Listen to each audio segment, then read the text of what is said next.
నమస్కారము. ఈరోజు మా పాఠశాల విద్యార్థులతో విజ్ఞాన వినోదయాత్రకు యాగంటి వెళ్ళాము. యాగంటి నుంచి తిరిగి వచ్చే క్రమంలో అక్కడే అందుబాటుగా ఉన్న విజ్ఞాన సంబంధమైనటువంటి బెలూమ్ కేవ్స్ చూడటానికి వెళ్ళాము. ఇది దాదాపు యాగంటికి 45 కిలోమీటర్ల దూరంలో ఉంది. ఇది నంద్యాల జిల్లాలో ఉంది. మేఘాలయలో చాలా పెద్దయినటువంటి ఇలాంటి గుహ ఉందట. దాని తర్వాత రెండవ స్థానంలో బెలూమ్ గుహలే ఉన్నాయి. దాదాపు ఈ గుహలు లోపల 3 కిలోమీటర్ల దూరం విస్తరించి ఉన్నాయి.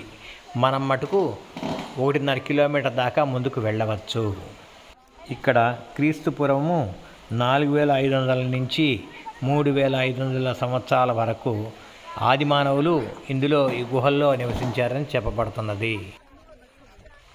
ఈ గుహలలోకి వెళ్ళడానికి పెద్దలకి 70 రూపాయలు, పిల్లలకు 50 రూపాయల టికెట్ ఉంది. పాఠశాల తరఫున వెళ్తే కొంత కన్సెషన్ ఉంటుంది. ఇక్కడ టికెట్ తీసుకొని లోపలికి వెళ్ళటానికి మొదలుపెట్టాము. దాదాపు ఈ మ్యాప్ చూడండి.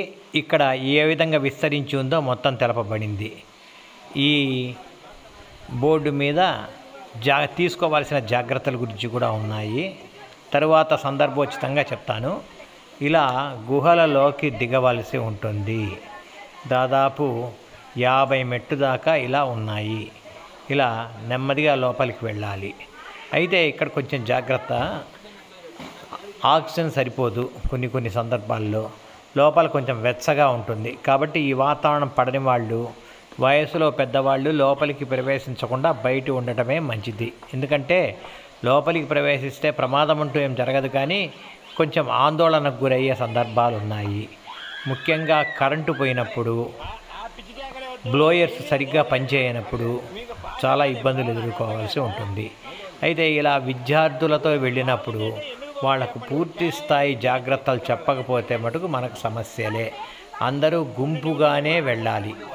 ఇక్కడ సంబంధిత జాగ్రత్తలన్నీ కూడా రాస్తున్నాయి. అవి చూస్తే మీకే అర్థమవుతుంది.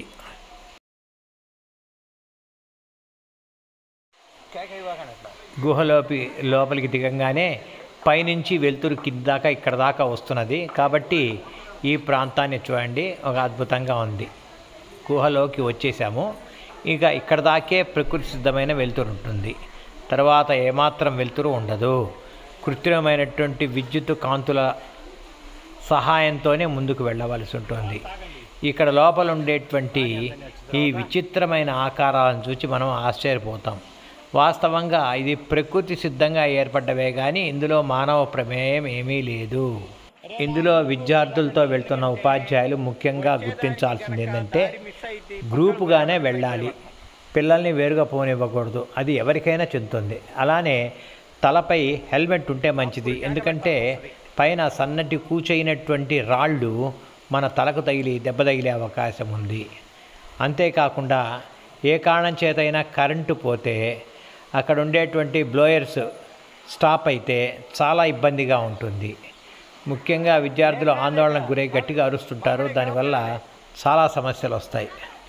అలానే ఎలాంటి తినుబండారాలు తీసుకెళ్ళకూడదు. ఎలాంటి ప్రతికూలమైన వాతావరణం వచ్చినా ప్రశాంతంగా అక్కడే కూర్చొని నెమ్మదిగా ముందుకు వెళ్తుంటే ఎలాంటి సమస్య ఉండదు. ముఖ్యంగా ఆందోళనకు గురి కాకూడదు. లోపల ప్రకృతి సిద్ధంగా ఏర్పడేటువంటి నిర్మాణాలు, ఈ స్ట్రక్చర్స్ చూస్తే చాలా విచిత్రంగా ఉంటాయి. స్టాలక్టైట్స్ రాళ్ళు, అలానే స్టాలగ్మైట్, ఇవి కాల్షియం సంబంధించిన పదార్థాలు. పైనుంచి నీరుతో ఇవి కిందికి కారడం వల్ల చిన్న చువ్వల్లాగా కిందికి పొడుచుకొని వచ్చాయి. కాబట్టి మనం వెళ్తున్న మార్గాల్లో అవి తలకు తగిలే అవకాశం ఉంది. కాబట్టి హెల్మెట్ కూడా పెట్టుకోమని చెప్తున్నారు. ఇలా నెమ్మదిగా లోపలికి వెళ్తే గుహలు చాలా విచిత్రంగా కనబడతాయి. వాస్తవంగా ప్రకృతి ఇన్ని విచిత్రాల్ని కలిగి ఉందా అనే ఆశ్చర్యం మనకు తప్పక కలుగుతుంది. ఎందుకంటే ఇలాంటి ప్రదేశాలని మనం చూసే అవకాశమే లేదు. అక్కడక్కడ ఎయిర్ బ్లోయర్స్ ఉన్నాయి. పైనుంచి ఆక్సిజన్ సప్లైతో కిందికి గాలిని పంపు చేస్తూ ఉంటాయి. అవసరమైతే వాటి ఎదురుగ్గా కాసేపు కూర్చొని సేద తీరి మళ్ళీ ముందుకు ప్రయాణించవచ్చు. ఈ గుహలని 1884లో రాబర్ట్ బ్రూస్ అనేటువంటి ఆంగ్లేయుడు కనుక్కున్నాడని చెప్తున్నారు. ఇక్కడికి ఎలాంటి స్నాక్స్ కానీ తిండి బండారాలని కానీ అలో చేయడం లేదు. దానికి గల కారణం ఏంటంటే తిని ఆ వేస్ట్ మెటీరియల్ని అక్కడే పారేయటం వల్ల చీమల వల్ల పాములు ఇట్లా వేరువేరు జీవరాశి లోపలికి వచ్చే అవకాశం ఉందని వాటిని స్ట్రిక్ట్గా నిరోధిస్తున్నారు. లోపలికి ఇలా గుహల్లో వెళ్ళవలసి ఉంటుంది. అయితే లోపలికి వెళ్ళిన తర్వాత పక్కకు మార్గాలు కూడా చాలానే కనబడుతున్నాయి.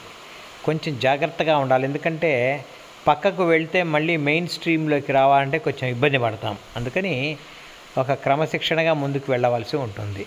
చూడండి, ఇక్కడ ఫోటోలు తీసుకుంటే చాలా విచిత్రంగా కనబడుతున్నది. అంతేకాకుండా చాలా ఎక్కడో ఏదో లోకంలో ఇంకో గ్రహం మీద ఉండి ఫోటోలు తీసుకున్న వాతావరణం కనబడుతున్నది. రంగురంగులుగాను ఆ లైట్ల వల్ల. పైన చూడండి, సువల్లాంటి రాళ్ళు కిందికి జారి ఉన్నాయి. అవి తలకు తగిలే అవకాశం ఉంది. అందువల్లనే హెల్మెట్లను కూడా ధరించి తీసుకోమంటున్నారు.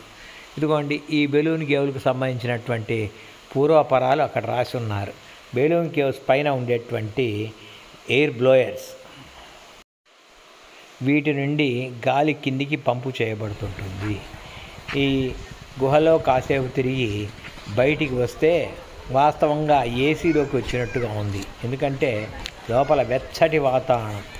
సో ఇలాంటి ఒక ప్రత్యేకమైనటువంటి ప్రాంతాలను చూసి బయటికి రాగానే కొద్ది దూరంలో పెద్ద బుద్ధుడి విగ్రహం ఉంది. ఎందుకంటే గతంలో ఇక్కడ బౌద్ధము చాలా ఎక్కువగా అభివృద్ధి చెందిన ప్రాంతంగా చెప్పబడ్డారు కాబట్టి దానికి జ్ఞాపికగా ఇక్కడ బుద్ధుడి యొక్క విగ్రహాన్ని ఏర్పరిచారు.